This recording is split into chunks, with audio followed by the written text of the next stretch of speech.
Hello everyone, Line India channelলৈ আপোনালোক সকলোকে স্বাগতম জনাইছো। আশা কৰিছো আপোনালোক সকলোৱে ভালে আছে। আজি মই আপোনালোকৰ বাবে লৈ আহিছো স্বাধীনতা দিৱসৰ এটি ভাষণ।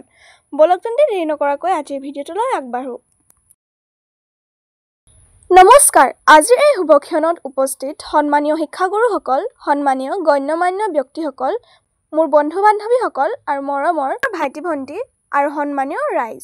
মই সকলোকে ৭৯ সংখ্যক স্বাধীনতা দিৱসৰ আন্তৰিক শুভেচ্ছা জ্ঞাপন কৰিলো।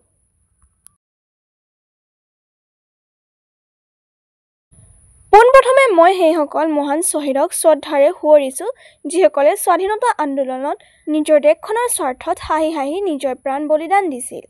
ভাৰতৰ ইতিহাসত ১৫ আগষ্ট দিনটো সদায় সোণালী আখৰেৰে জিলিকি থাকিব কাৰণ ১৯৪৭ চনৰ এই দিনটোত ২০০ বছৰীয়া ব্ৰিটিছৰ শোষণ তোষণৰ অন্ত পেলাই ভাৰতবৰ্ষই স্বাধীনতা লাভ কৰিছিল আৰু এই স্বাধীনতাৰ হকে লক্ষ লক্ষ ভাৰতীয়ৰ আপোচবিহীন ত্যাগ আৰু গান্ধীজীৰ অহিংসা আন্দোলনৰ সন্মুখত স্বেচ্ছাচাৰী ব্ৰিটিছ নতশিৰ হ'বলৈ বাধ্য হৈছিল।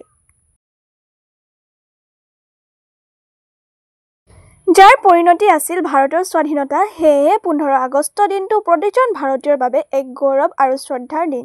আমি জানো যে ইংৰাজসকলে বেহা বেপাৰৰ চলেৰে ভাৰতলৈ আহিছিল। ভাৰতত আহি ১৭৭৫ চনত পলাশীৰ যুদ্ধত নৱাব চিৰাজউদ্দৌলাক পৰাস্ত কৰি আমাৰ দেশ শাসন কৰিবলৈ লয়। লগে লগে ভাৰতবাসী ইংৰাজৰ তলতীয়া হৈ পৰে। ফলত ভাৰতৰ নাগৰিক ব্ৰিটিছৰ শোষণ নিষ্পেষণ আদিৰ বলি হ'বলগীয়া হয়। লাহে লাহে এটা সময়ত ব্ৰিটিছৰ বিৰুদ্ধে ভাৰতৰ জনগণ অতিষ্ঠ হৈ পৰিছিল।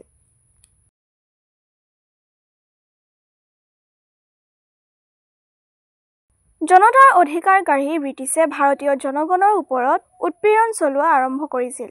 ব্ৰিটিছৰ এই অমানৱিক অত্যাচাৰৰ বিৰুদ্ধে দেশৰ বিভিন্ন ৰাজ্যৰ ক্ষমতা হেৰুওৱা ৰজা, নবাব, জমিদাৰ, কৃষক, শ্ৰমিক, আনকি দেশৰ চিপাহীসকলে একগোট হৈ আন্দোলনত নামি পৰে। ১৯২০ চনত মহাত্মা গান্ধীয়ে ভাৰতীয় জাতীয় কংগ্ৰেছৰ যোগেদি স্বাধীনতা আন্দোলনৰ নেতৃত্ব গ্ৰহণ কৰে। ১৯২১ চনৰ পৰা সমগ্ৰ ভাৰততে ব্ৰিটিছৰ বিৰুদ্ধে বিদ্ৰোহ আৰম্ভ হয় আৰু এই আন্দোলনত ভাৰতৰ হাজাৰ হাজাৰ জনতাই নিজৰ প্ৰাণ আহুতি দিয়ে, কাৰাবাস খাটিবলগীয়া হৈছিল।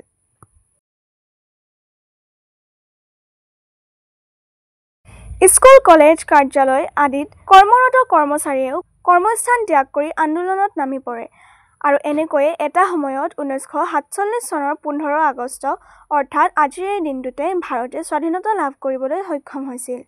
সেইকাৰণে আমি সকলো ভাৰতীয়ই প্ৰতি বছৰে ১৫ আগষ্ট দিনটো স্বাধীনতা দিৱস হিচাপে পালন কৰোঁ। শেষত সকলোকে পুনৰবাৰ স্বাধীনতা দিৱসৰ শুভেচ্ছা জনাই সকলোৰে সুস্বাস্থ্য আৰু দীৰ্ঘায়ু কামনা কৰি মোৰ চমু বক্তব্য সামৰণি মাৰিছোঁ।